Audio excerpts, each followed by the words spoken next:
Students, welcome back to another video. अगर आप लोग बीएस सेकेंड सेमेस्टर में हैं और इंग्लिश लिटरेचर पढ़ रहे हैं तो आज की वीडियो में हम इसका यूनिट नंबर 8 पढ़ने वाले हैं, जिसमें आपको पढ़ना है rhetoric and prosody, practical criticism. ये सारे टॉपिक आपके यूनिट नंबर 8 के हैं।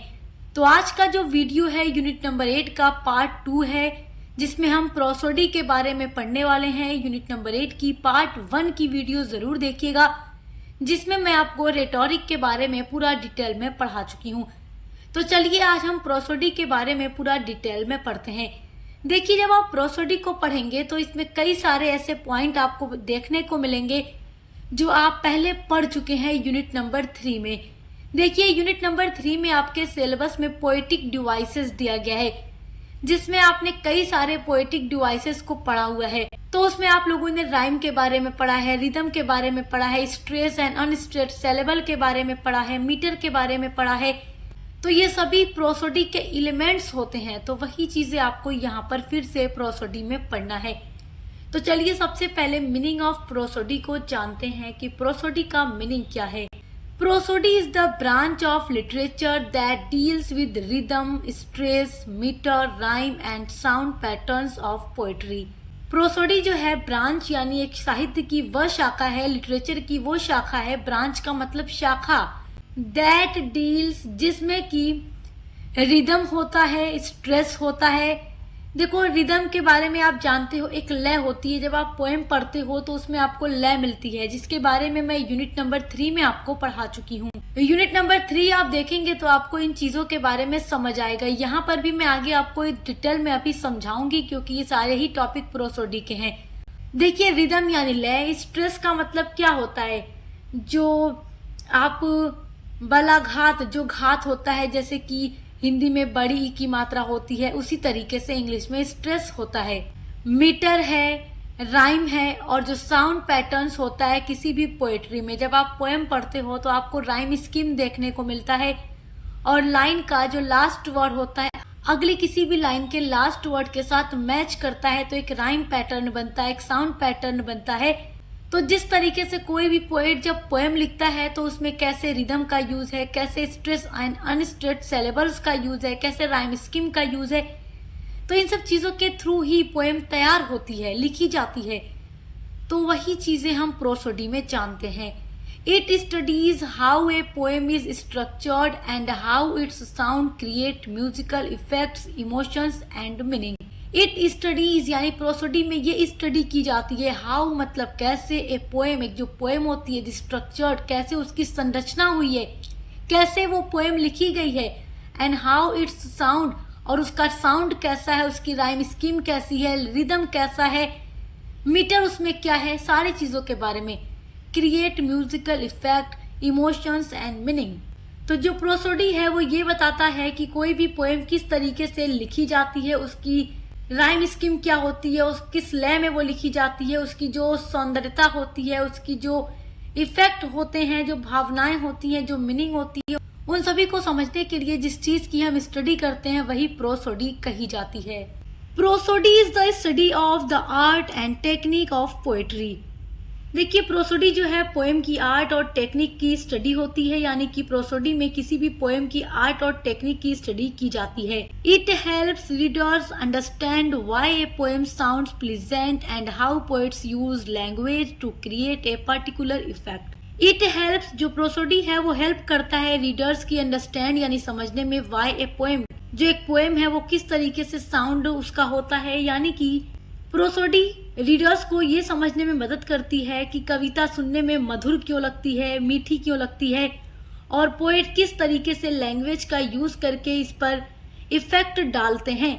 तो प्रोसोडी में सारी चीजों के बारे में हमें जानकारी मिलती है। तो आइए अब देखते हैं main elements of prosody. Main elements of prosody यानी कि प्रोसोडी के क्या क्या एलिमेंट्स हैं, क्या क्या तत्व हैं। तो सबसे पहला है राइम।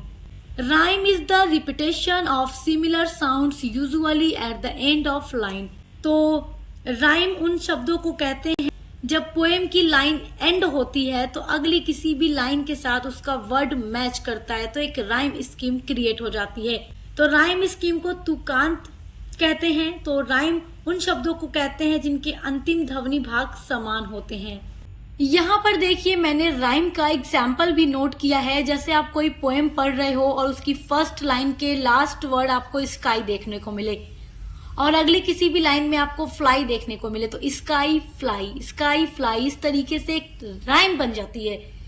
लाइट नाइट, तो ये क्या है, राइम बन रही है। जब आप यूनिट नंबर 1 पढ़ेंगे जिसमें मैंने आपको सोनेट के बारे में पढ़ाया है और उसका पूरा एग्जाम्पल आपको बताया है कि कैसे राइम स्कीम मैच करती है। सोनेट के अलावा कोई भी पोएम आप पढ़ेंगे अगर आप उसको उसमें देखेंगे राइम स्कीम मिलती है। बहुत सारी ऐसी पोएम्स भी होती हैं जिसमें राइम स्कीम का कोई भी अरेंजमेंट नहीं होता, मगर बहुत सारे पोएट्स ऐसे हैं जिन्होंने अपनी हर पोएम राइम स्कीम के साथ ही लिखी है। देखिए प्रोसोडी का जो नेक्स्ट एलिमेंट है वो मीटर है, जिसको हिंदी में छंद कहते हैं। Meter is the pattern of stressed and unstressed syllable in a line of poetry. It gives rhythm to the poem. देखिए मीटर जो है पैटर्न होता है किसी भी पोएम में, जैसे कि जो लाइंस होती हैं पोएम की उसमें स्ट्रेट सेलेबल भी होगा, अनस्ट्रेट सेलेबल भी होगा। जैसे हिंदी में छोटी बड़ी की मात्रा होती है उस तरीके से। मैंने आपको यूनिट नंबर 3 पोएटिक डिवाइस में स्ट्रेस्ड एंड अनस्ट्रेट सेलेबल के बारे में और मीटर के बारे में बहुत ही डिटेल में समझाकर पूरा एग्जाम्पल के साथ पढ़ाया है, तो आप उस वीडियो को ज़रूर देखिएगा ताकि आप अच्छे से समझ जाएं। जो मीटर होता है वो पोएम में लय प्रदान करता है, पोएम में एक रिदम बन जाता है। आपका नेक्स्ट एलिमेंट है प्रोसोडी का रिदम यानी कि लय। रिदम इज द फ्लो और movement of a poem create by the arrangement of words and stress. देखिए लय जो है, रिदम का मतलब लय, पोएम के शब्दों और ध्वनियों के प्रवाह को कहते हैं। यानी कि जब भी आप कोई पोएम पढ़ते हैं तो जो वर्ड्स होते हैं वो एक ऐसे अरेंज किए जाते हैं कि आपको उसमें एक लय मिलती है, एक फ्लो मिलता है, उसी को रिदम कहते हैं। यूनिट नंबर 3 में आप रिदम को भी डिटेल में चेक करके पढ़ सकते हैं। अब देखिए जो नेक्स्ट एलिमेंट है प्रोसोडी का वो है स्टैंजा। कोई भी आप पोएम पढ़ते हैं तो आपको उसमें स्टैंजा देखने को मिलता है, चाहे 2 लाइन का, 3 लाइन का, 4 लाइन का, 5 लाइन, 6 लाइन, किसी भी लाइन का स्टैंजा आपको देखने को मिल सकता है। तो ये भी देखो स्टैंजा में ही तो पूरी पोएम लिखी जाती है। A stanza is a group of lines in a poem. Stanza जो है ग्रुप होता है लाइन्स का पोएम में, similar to a paragraph in prose. जैसे प्रोज में पैराग्राफ होते हैं बिल्कुल उसी तरीके से पोएम में स्टैंजा होता है।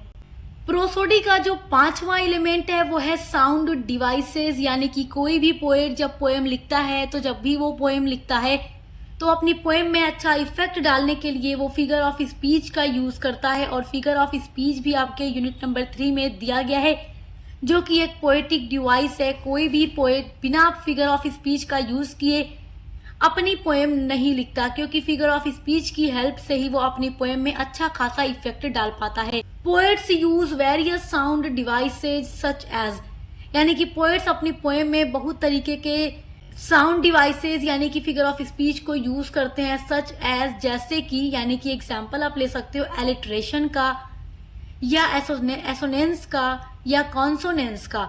एलिट्रेशन यानी कि अनुप्रास, रेपिटेशन ऑफ कॉन्सोनेंट साउंड।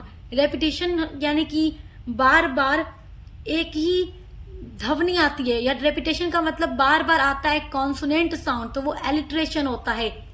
और जब भी कोई पोएट पोएम लिखता है और एसोनेंस का यूज करता है तो रेपिटेशन ऑफ वॉवेल साउंड, यानी कि वॉवेल साउंड वहां पर बार बार रिपीट होता रहता है।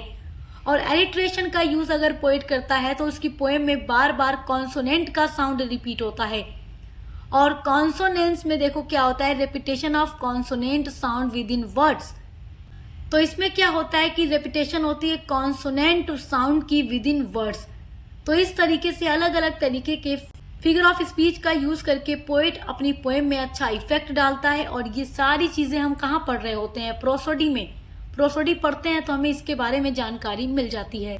आपकी नेक्स्ट वेरी इंपॉर्टेंट हेडिंग है इम्पोर्टेंस ऑफ प्रोसोडी, यानी कि प्रोसोडी की क्या इंपॉर्टेंस है। This is very important topic, exam में पूछ सकता है। देखिए जब प्रोसोडी के बारे में क्वेश्चन पूछेगा तो आप पूरा ही लिख करके आइएगा जो इस वीडियो में मैं आपको पढ़ा रही हूँ। इस वीडियो से आपका एक पूरा लॉन्ग आंसर तैयार हो जाएगा। प्रोसोडी के इम्पोर्टेंस में फर्स्ट पॉइंट है makes the poems more attractive and memorable. Prosody का यूज करके ही पोएम्स को पोएट जो है अट्रैक्टिव एंड मेमोरेबल बनाते हैं, यानी यादगार बनाते हैं और अट्रैक्टिव बनाते हैं। सेकेंड जो इम्पोर्टेंस है वो है gives musical quality to poetry.